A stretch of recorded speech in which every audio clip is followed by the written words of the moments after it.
kehidupan kita saat ini itu adalah hasil dari program pikiran kita yang sebelumnya. Jadi apa yang dulu membentuk saudara dalam pikiran saudara, itulah yang melahirkan saudara hari ini. Tapi ada kabar baiknya, kita bisa reprogram kembali pikiran kita. Nah, dalam Roma pasal 12 katakan, perbaharuilah pikiranmu.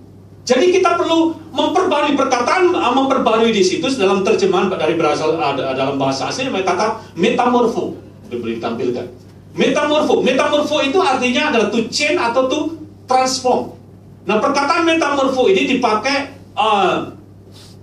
dalam satu contoh, yaitu tentang seorang ular, seekor ular yang menjadi kepompong, ya betul ya kepompong ya, kepompong. Jadi kepompong dan kemudian berubah menjadi apa? Kupu-kupu. Jadi ada satu perubahan yang total. Jadi satu spesies yang baru dari ular kepada apa? Kupu-kupu. Nah, karena dikatakan di situ berubahlah pembaharuan budi. Jadi ada satu perubahan yang drastis, ada satu transform di dalam pikiran kita. Karena dalam Yesaya pasal 55 dikatakan pikiranku itu bukan pikiranmu. Jadi pikiran kita itu harus dirubah, pikiran kita itu harus ditransform. Jadi kita harus reprogram kembali pola berpikir kita. Yang lalu saya jelaskan saudaraku bahwa pikiran kita itu sebelumnya itu sudah terkontaminasi dengan keadaan dunia yang sudah jatuh. Karena perlu transform. Nah, saya akan menunjukkan kepada saudara, ini saya baru masuk saudaraku. Saya akan menunjukkan kepada saudara, jadi pikiran kita itu harus direprogram kembali. Pikiran kita itu harus transform. Pikiran kita itu harus dirubah. Nah, saya menunjukkan kepada saudara ada 3 faktor yang bisa yang menjadi base untuk kita bisa mentransform atau memiliki satu pikiran yang baru. Nah, saya tunjukkan pada saudara, coba kita lihat dalam 1 Korintus pasal yang ke-13. 1 Korintus pasal yang ke-13. Jadi dalam 1 Korintus pasal 13 ini ada 3 prinsip, atau saya katakan ada 3 hukum rohani, atau 3 faktor utama yang menjadi dasar untuk kita bisa berpikir yang benar. 1 Korintus pasal 13 ayat 11 sampai dengan ayat 13.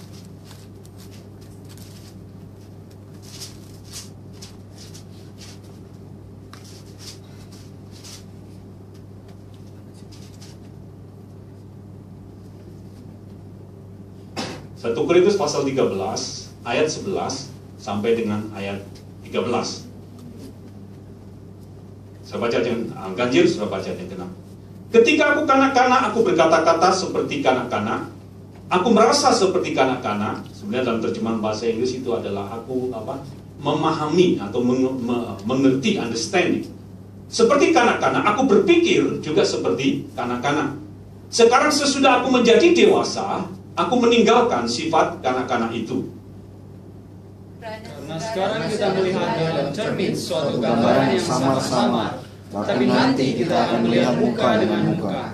Sekarang aku hanya mengenal dengan tidak sempurna, tetapi nanti aku akan mengenal dengan sempurna, seperti aku sendiri dikenal. 13 kita baca bersama-sama, 2, 3.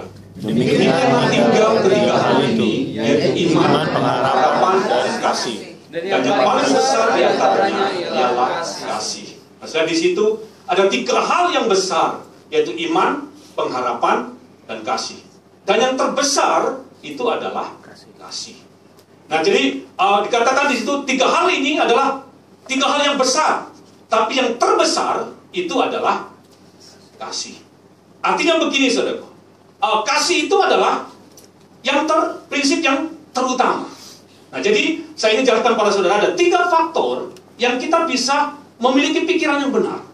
Nah, faktor yang pertama dikatakan dalam 1 Korintus pasal 13 ini, yang terbesar atau prinsip yang terutama itu adalah kasih. Nah, saudaraku, dalam 1 Korintus pasal yang ke-13 ini kalau saudara lihat, di sini Paulus sedang berbicara tentang mindset. Kalau saudara lihat ayat yang ke-11 dikatakan demikian, ketika aku kanak-kanak, aku berkata-kata seperti kanak-kanak. Aku memahami seperti kanak-kanak, dan aku berpikir seperti kanak-kanak. Sekarang sesudah aku menjadi dewasa, aku meninggalkan sifat kanak-kanak itu. Nah, sebenarnya di sini Paulus sedang mengkomunikasikan tentang pola berpikir anak-anak dengan orang dewasa. Setelah anak-anak itu dikatakan gitu, anak-anak dikatakan ini. Pertama dia apa? Berkata-kata. Baru kemudian apa? Mengerti. Baru berpikir. Ke anak-anak. Jadi apa? Ngomong, baru mengerti, baru berpikir. Kalau saudara apa? Ngomong, baru mengerti, baru berpikir, itu anak. Tapi orang dewasa sebaliknya, saudara. Dia berpikir dulu, kemudian mengerti, baru berbicara. Saya Paulus ini sedang berbicara tentang apa? Mindset.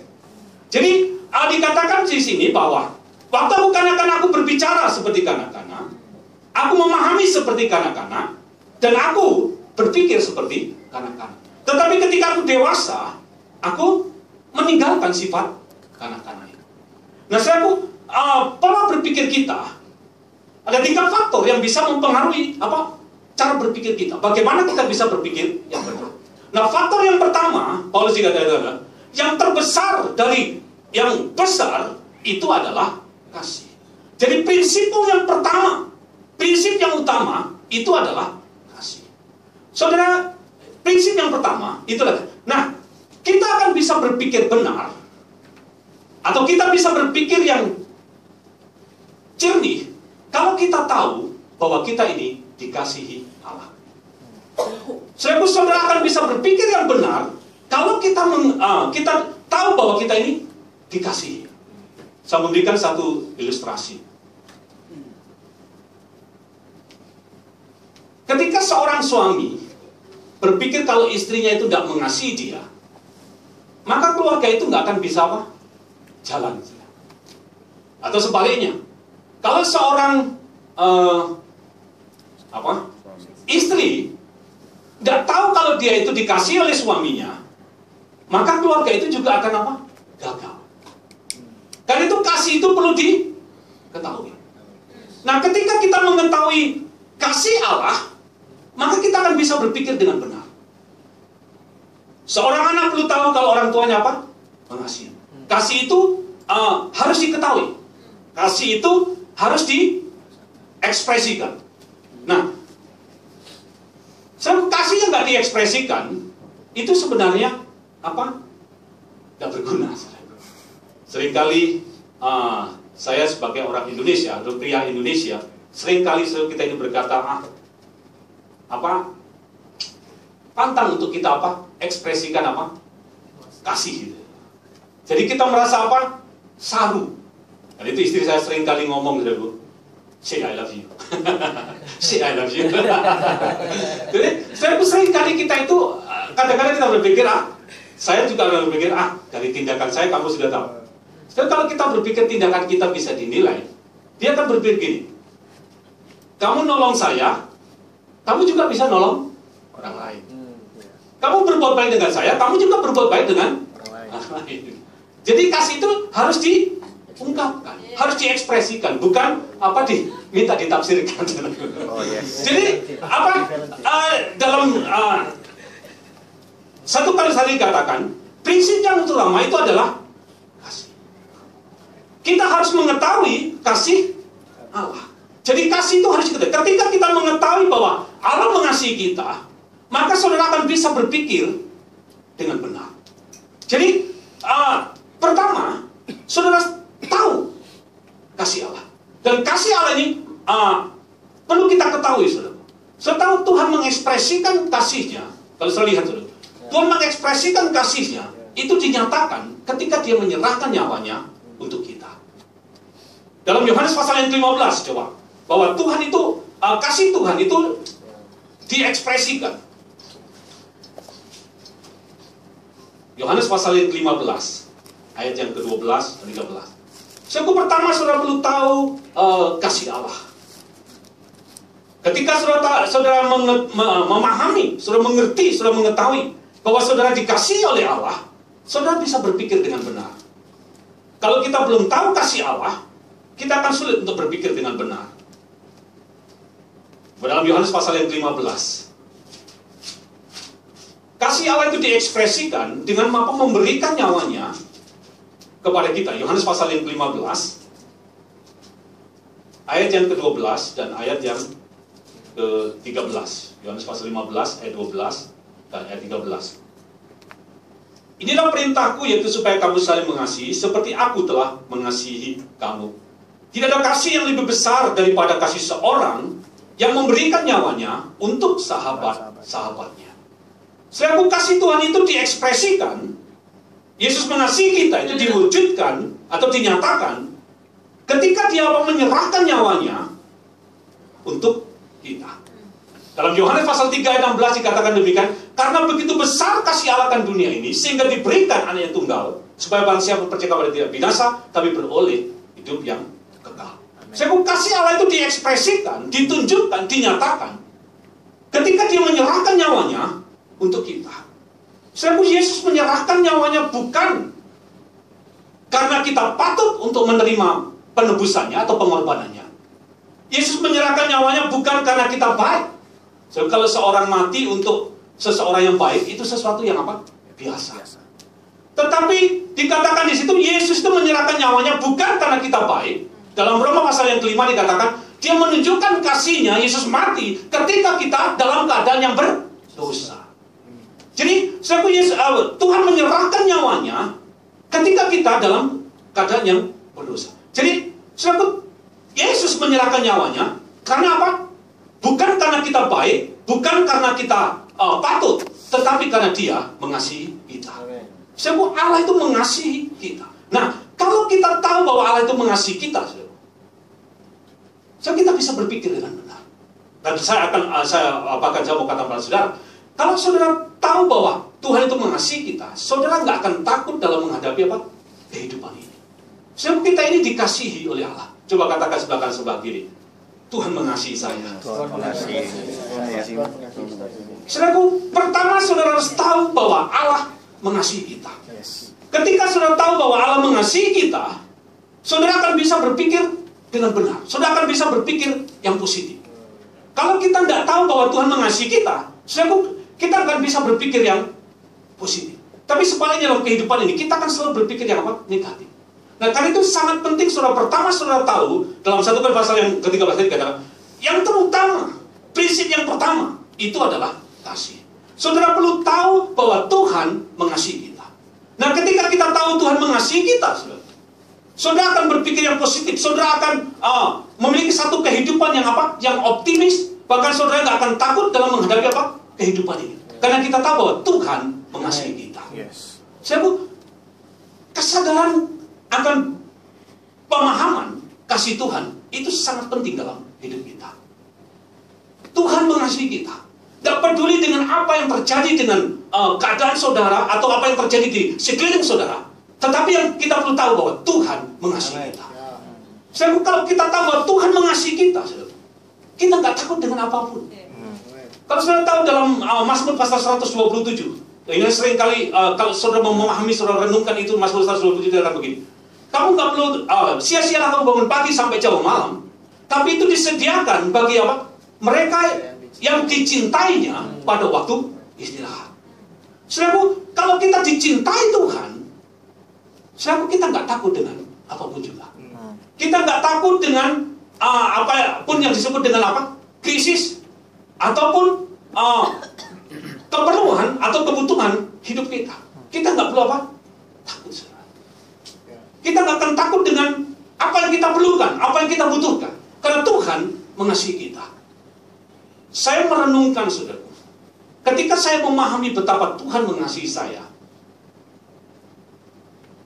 nggak takut dengan apa yang namanya kekurangan atau kesulitan secara finance.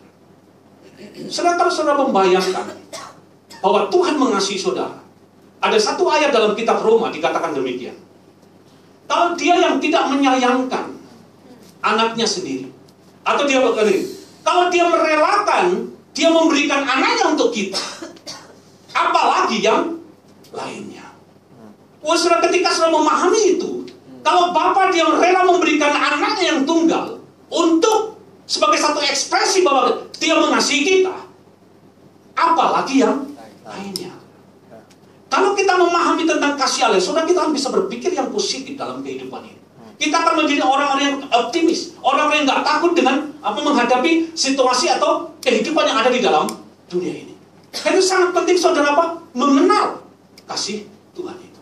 Dalam Yesaya pasal 53, coba saya tunjukkan pada saudara. Kalau kita tahu bahwa Tuhan itu mengasihi kita, Yesaya pasal 43, kita nggak akan takut.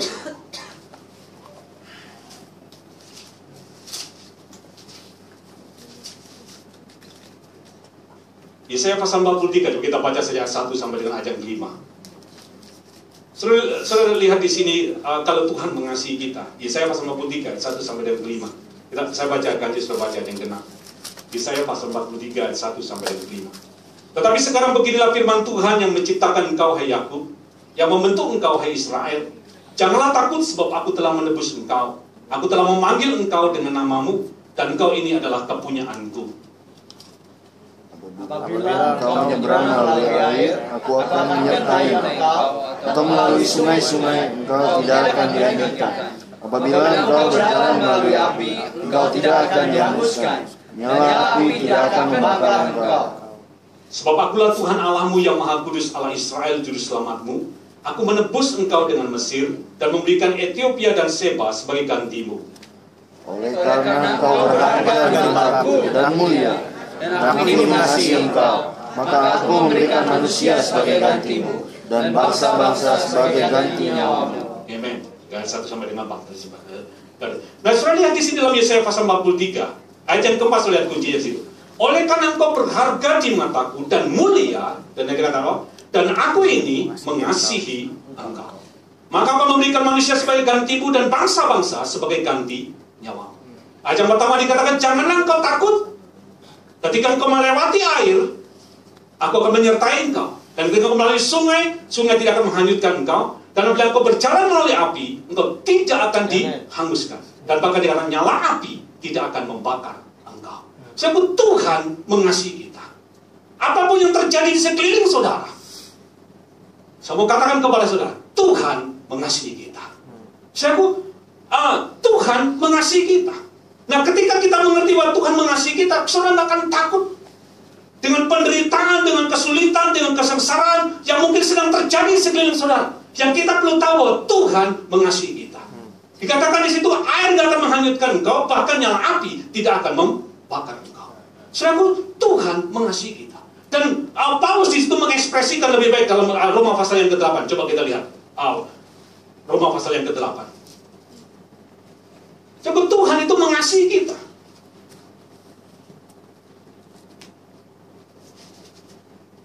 Dalam Roma pasal yang ke-8 dikatakan di sana begini.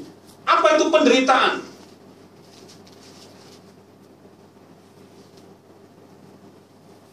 Coba Roma pasal yang ke-8, ayat yang ke-38 dan 39. Saya bacakan demikian. Sebab aku yakin baik maut maupun hidup, baik malaikat-malaikat maupun pemerintah-pemerintah, baik yang ada sekarang maupun yang akan datang, atau kuasa-kuasa baik yang di atas maupun yang di bawah, ataupun suatu makhluk lain, tidak akan dapat memisahkan kita dari kasih Allah yang ada di dalam Kristus Yesus Tuhan kita. So, lihat di situ penderitaan, kesulitan, kekuatan, kekuasaan dikatakan tidak akan bisa memisahkan kasih Bapa kepada kita di dalam Kristus. Amin. Karena dikatakan ayat 37, tetapi dalam semuanya itu kita lebih daripada orang-orang yang menang, oleh karena Dia telah mengasihi kita. Sebab apapun yang sedang terjadi di sekeliling saudara, goncangan atau kesulitan yang sedang ada di sekeliling saudara, yang kita perlu tahu bahwa Tuhan mengasihi kita. Kesulitan seperti apapun, banjir seperti apapun, api seperti apapun, tapi itu tidak akan menghanguskan kita sebab Tuhan mengasihi kita. Kesadaran atau pemahaman bahwa Tuhan mengasihi kita itu akan mempengaruhi pola berpikir kita. Jadi pertama saudara perlu memahami, saudara perlu tahu bahwa Tuhan mengasihi kita. Ketika saudara tahu Tuhan mengasihi kita, Tuhan mengasihi kita, kita akan jadi orang yang optimis dan kita akan berpikir yang positif. Kita bisa berpikir yang benar. Kemarin saudara merayakan Valentin, hari apa? Hari kasih sayang. Saya pun tapi mau katakan kepada saudara, kita perlu mengerti saudara. Kalau Valentin itu sebenarnya memang mereka pesta filia ya, tapi saya mau katakan kita bukan pesta filia, kita pesta agape. Nah, Tuhan itu mengasihi kita. Jadi pertama saudara perlu tahu prinsip yang pertama untuk kita bisa berpikir yang benar, berpikir yang positif, kita perlu punya satu kesadaran, punya satu pengetahuan, punya satu pemahaman bahwa Tuhan mengasihi kita. Kita harus tahu bahwa Dia mengasihi kita. Dalam kehidupan saya nggak peduli dengan apa yang sedang terjadi atau apa yang orang ngomong, tapi yang saya tahu Tuhan mengasihi saya. Kalau kita tahu Tuhan mengasihi kita, kita aman. Kalau kita tahu Tuhan mengasihi kita, kita akan menjadi orang yang optimis, tidak akan takut dengan kehidupan ini. Bahwa penderitaankah, kekuatan apapun dikatakan yang di atas, yang di bawah, itu tidak bisa pisahkan dari Tuhan yang mengasihi kita dalam Kristus Yesus. Jadi kasih Allah kepada kita dalam Kristus itu kasih yang sangat hebat. Dan kalau kita belajar tentang kasih di sini, kata agape itu artinya God's love atau kasih yang unconditional. Jadi Tuhan mengasihi kita. Pertama saudara harus tahu Tuhan mengasihi kita. Amin. Coba taruh lagi bukan sebelah kanan sebelah kiri. Tuhan mengasihi saya. Tuhan mengasihi saya. Tuhan mengasihi kita. Amen. Kita tidak perlu takut dengan banjir, kita nggak perlu takut dengan api, kita nggak perlu takut dengan goncangan. Yang kita tahu adalah Tuhan mengasihi kita. Yang kedua, tadi dikatakan di sini dalam 1 Korintus pasal yang ke-13, prinsip yang pertama dan yang terutama, yang terbesar itu adalah kasih. Dan yang kedua, untuk saudara bisa punya satu pikiran yang benar, saudaraku. Dasar yang kedua itu adalah hope atau pengharapan. Jadi pertama adalah kasih, dan yang kedua itu adalah pengharapan. Iman, pengharapan, dan kasih. Yang terbesar adalah, dan yang terutama itu adalah kasih. Nah yang pertama, prinsip yang pertama adalah kasih. Prinsip yang kedua itu adalah pengharapan atau hope. Nah hope ini kalau dalam bahasa aslinya kata elpis. Mungkin boleh ditampilkan, bisa belajar sedikit. Elpis ini artinya adalah unexpected end atau satu pengharapan. Nah, untuk saudara bisa punya satu pikiran yang benar atau pikiran yang positif, saudara perlu punya pikiran yang dipenuhi dengan pengharapan. Jadi pikiran kita harus dipenuhi dengan pengharapan. Nah, apa itu pengharapan? Saya ingin jelaskan sini. Nah, dalam 1 Korintus tadi katakan pertama kasih, yang kedua adalah pengharapan. Apa itu pengharapan atau hope? Saya lihat dari dictionary katakan demikian. Hope itu adalah a feeling of expectation and desire for a particular thing to happen, atau to want something to happen. Ya, menginginkan sesuatu untuk terjadi, itu perkataan apa? Hope. Nah, saya ingin jelaskan kepada saudara. Jadi untuk saudara berpikir, punya satu pikiran yang benar, saudara harus punya pengharapan. Saudara harus berpikir pengharapan atau have thought of hope. Jadi saudara perlu punya pikiran yang penuh dengan pengharapan. Nah dalam Ibrani pasal yang ke-6, coba kita lihat Ibrani pasal 6. Ibrani pasal 6 ayat yang ke-19 dan ayat yang ke-20. Pengharapan itu adalah saung yang aman bagi jiwa kita. Ibrani pasal yang ke-6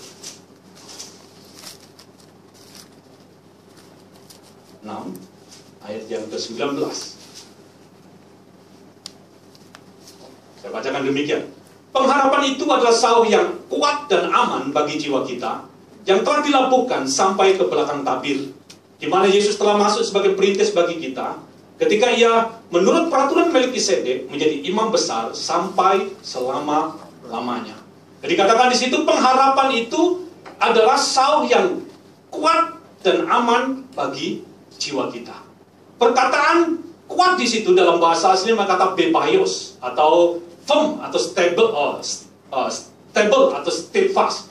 Jadi stabil. Perkataan aman itu adalah dari bahasa aslinya adalah aspeles atau secure atau safe. Perkataan safe. Nah, saudaraku, pengharapan itu seperti saung, seperti jangkar atau anchor. perkataan jangkar atau Saul ini itu digambarkan seperti sebuah kapal yang berlabuh. Kapal yang berlabuh dia harus melemparkan Saul itu supaya kapal itu stabil atau enggak goyang atau enggak bergerak. Jadi pengharapan itu yang bisa membuat saudara itu bisa tetap kuat, saudara bisa tidak goyah, dan bahkan saya mau katakan pada saudara, pengharapan itu yang bisa melepaskan dan menyelamatkan kita. Jadi yang kedua, untuk saudara bisa punya pikiran yang benar, saudara perlu didasarkan bahwa kita punya pengharapan. Jadi pengharapan itu yang membuat saudara itu kuat, membuat saudara aman, dan bahkan pengharapan itu yang menyelamatkan saudara. Saya memberikan satu contoh. Kalau kita berpikir kita bisa berpikir yang positif, berpikir yang benar. Kalau saudara punya pengharapan. Nah, ketika saudara punya pengharapan, saudara akan kuat, saudara kokoh, saudara nggak takut, bahkan pengharapan itu yang bisa melepaskan saudara. Ada satu kisah tentang Hizkia. Hizkia ini seorang yang dikatakan dia menaruh pengharapannya kepada Tuhan. Suatu ketika Hizkia ini dikepung oleh tentara Sanherib. Dan Sanherib berkata kepada Hizkia untuk supaya menyerahkan diri dan membiarkan mereka untuk menjadi tawanan oleh Raja Babel ini. Tetapi Hizkia dikatakan di situ dia memiliki pengharapannya kepada Tuhan.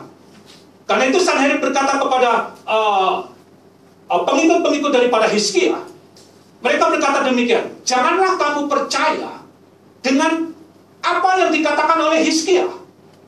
Kepercayaan seperti apakah, pengharapan seperti apakah yang diharapkan oleh Hizkia. Dan kemudian dia berkata demikian, kamu ketahui bangsa-bangsa mana yang bisa ditaklukkan oleh Raja Babel, oleh Sanherib. Kenapa Hizkia menaruh pengharapannya kepada Tuhan? Bahkan sekalipun Mesir nggak akan bisa menyelamatkan Hizkia dari Sanherib ini. Sebab Hizkia menaruh pengharapannya kepada Tuhan. Dan sebenarnya ketika dia menaruh pengharapannya kepada Tuhan, itu membuat Hizkia ini kokoh. Hizkia ini teguh. Nah, apa yang terjadi? Kalau saya lihat dalam kisah selanjutnya, dalam kitab Raja hidup, karena Hizkia menaruh pengharapannya kepada Tuhan, maka saudara lihat di situ, Tuhan melepaskan Hizkia. Jadi pengharapan itu membuat kita kokoh dan membuat saudara itu bisa dilepaskan atau diselamatkan. Jadi kedua, saudara perlu tahu bahwa kita punya pengharapan. Nah, di dalam Kristus, saudara dan saya punya pengharapan.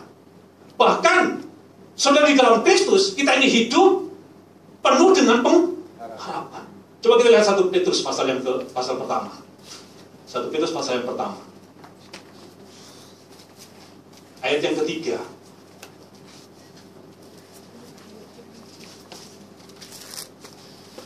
1 Petrus pasal yang pertama, ayat yang ketiga.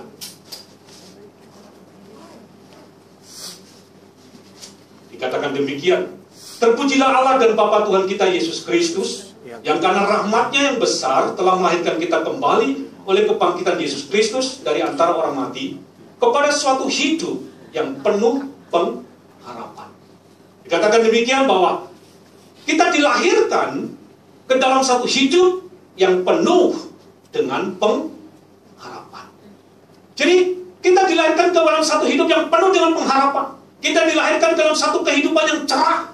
Kita dilahirkan dalam satu kehidupan yang cemerlang. Jadi ketika saudara percaya kepada Yesus, saudara lahir baru, saudara dilahirkan ke dalam keluarga Allah. Allah itu adalah Bapa kita, dan kita ini adalah anak-anak Allah.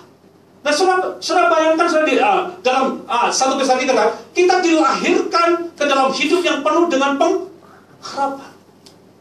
Ketika kita percaya Yesus, saudara lahir dalam keluarga Allah. Allah jadi Bapa kita, dan kita ini adalah anak-anak Allah. 1 Yohanes pasal yang ketiga. Coba saya bawa saudara sebentar. 1 Yohanes pasal yang ketiga.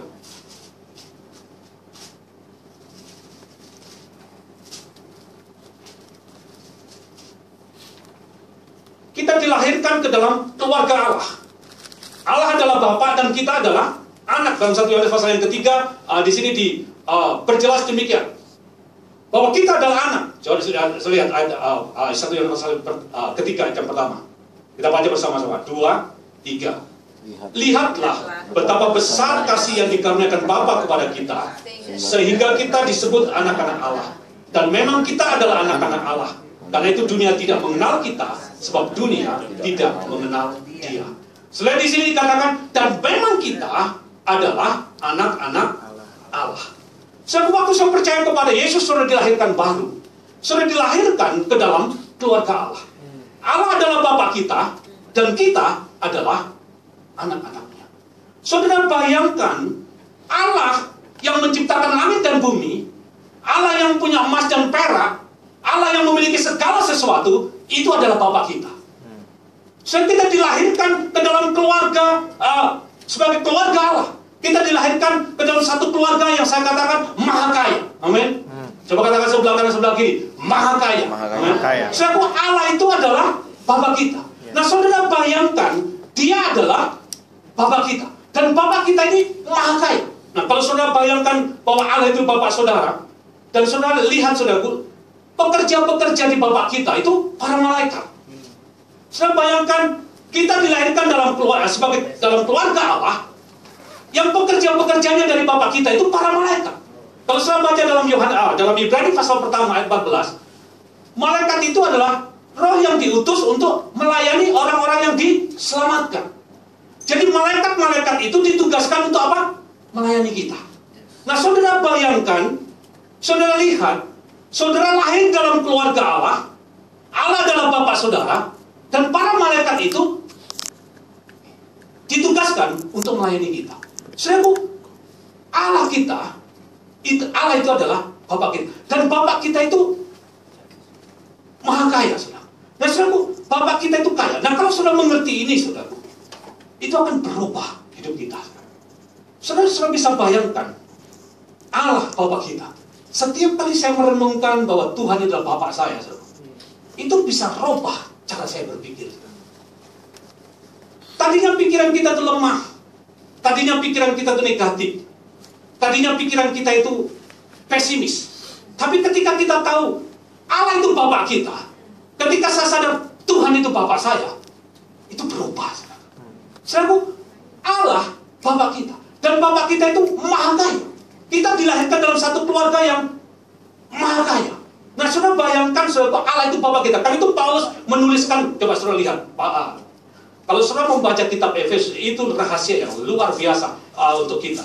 Coba lihat Efesus pasal pertama ayat 18. Paulus berkata demikian, betapa kayanya dan hebatnya bagian yang ditentukan untuk orang-orang kudus atau orang-orang percaya. Coba saudara lihat dalam Efesus pasal pertama. Efesus 1 ayat yang ke-18. Coba kita baca bersama-sama. 2, 3. Dan supaya ia menjadikan mata hatimu terang, agar kamu mengerti pengharapan apakah yang terkandung dalam panggilannya, betapa kayanya kemuliaan bagian yang ditentukan bagi orang-orang kudus. Selain itu, pengharapan apa yang terkandung dalam panggilan itu? Dikatakan betapa kayanya kemuliaan yang ditentukan bagi orang-orang kudus. Saudaraku, kita dilahirkan ke dalam keluarga Allah.